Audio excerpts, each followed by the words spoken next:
Guys, tahu tak matahari boleh meletup and ganggu internet rumah kita? Serius lah. Serius weh. Ini bukan drama Korea. Ini adalah cuaca angkasa.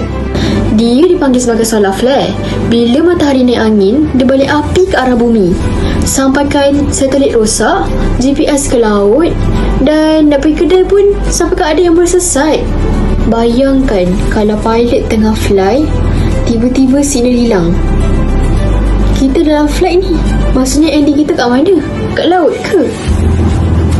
Dan kalau ribut magnet yang kuat berlaku, pasti blackout satu negara. Maksudnya tak adalah wifi, tak adalah TikTok, tak adalah charger. Memang kita tak boleh charge telefon kita dan sebagainya.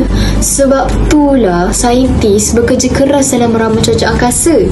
Diorang ni ibarat weather forecast tapi versi galaksi. Kalau versi galaksi maksudnya lagi susah dan lagi pelbagai yang mereka akan jumpa. Sebab itulah cuaca angkasa ni kita tak nampak, tapi sekali kena dunia boleh KO. Betul no? Kesan paling ketara ada ke? Ada, iaitu gangguan terhadap satelit, sistem navigasi GPS dan juga gerik tenaga elektrik. Ribut magnet yang kuat pun pernah berlaku tau, sehingga menyebabkan gangguan berkala elektrik yang besar. Pernah berlaku di negara mana? Pernah berlaku di negara Quebec di Kanada pada tahun 1989.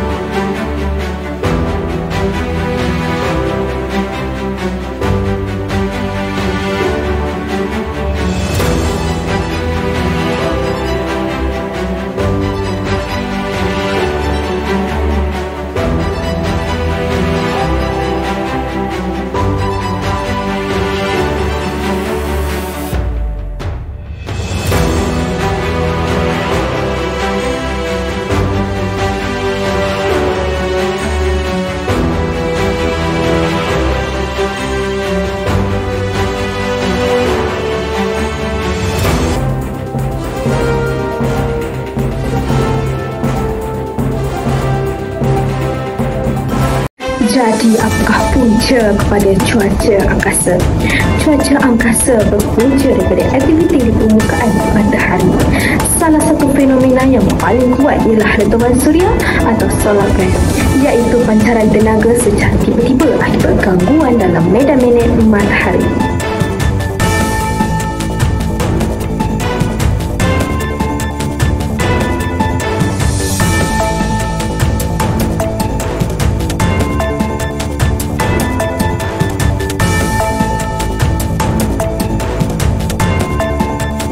Selain itu, matahari ini juga sentiasa mengeluarkan aliran zarah yang dikenali sebagai angin suria atau solar wind. Walaupun ia berlaku sepanjang masa, kekuatannya meningkat semasa aktiviti suria tinggi.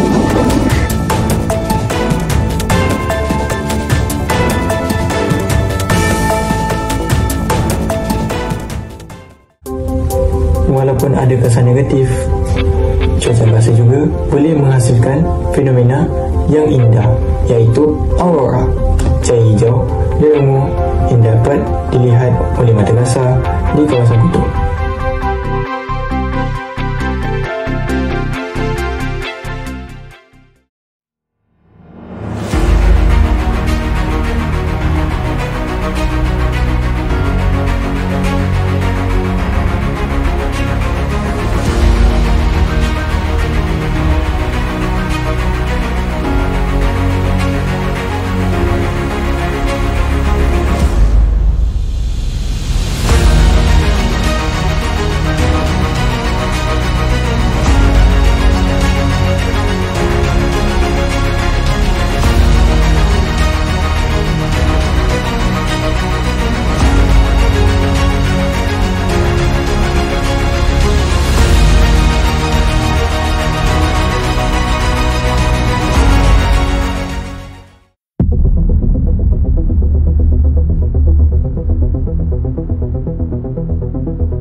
Pertama sekali, sistem ini bermula dengan pengesahan menggunakan sensor magnetometer untuk mengesan perubahan medan magnet di ruang angkasa.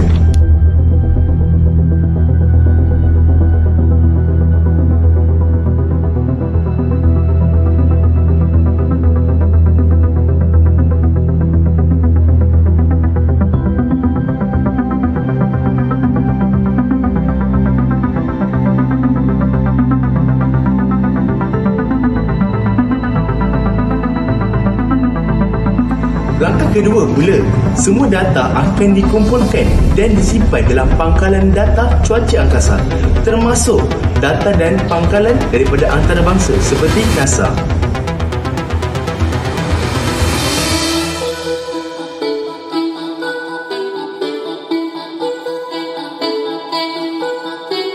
Langkah yang ketiga pula ialah AI akan digunakan untuk meramal fenomena alam sekitar seperti ribut suria dan mentafsir data dengan lebih tepat.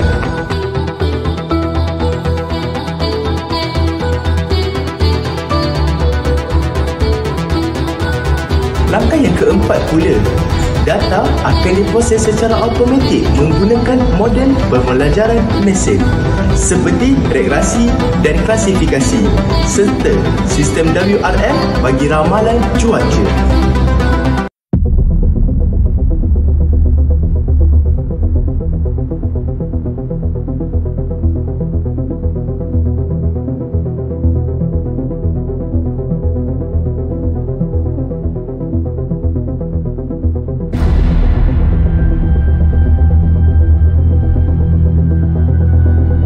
Langkah yang kelima, sistem juga akan melabelkan maklumat, contohnya keadaan semasa dan ramalan pada masa hadapan berdasarkan gambar atau data.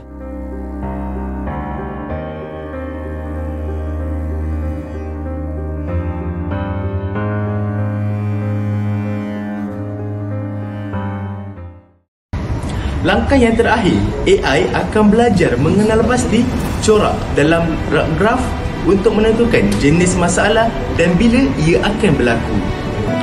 Dengan memahami dan meramal cuaca angkasa, kita boleh melindungi infrastruktur yang penting dan menjaga keselamatan serta bersedia untuk masa depan akan selepas. Dalam dunia moden yang bergantung kepada teknologi, ramalan cuaca angkasa bukan lagi satu pilihan, ia merupakan satu keperluan.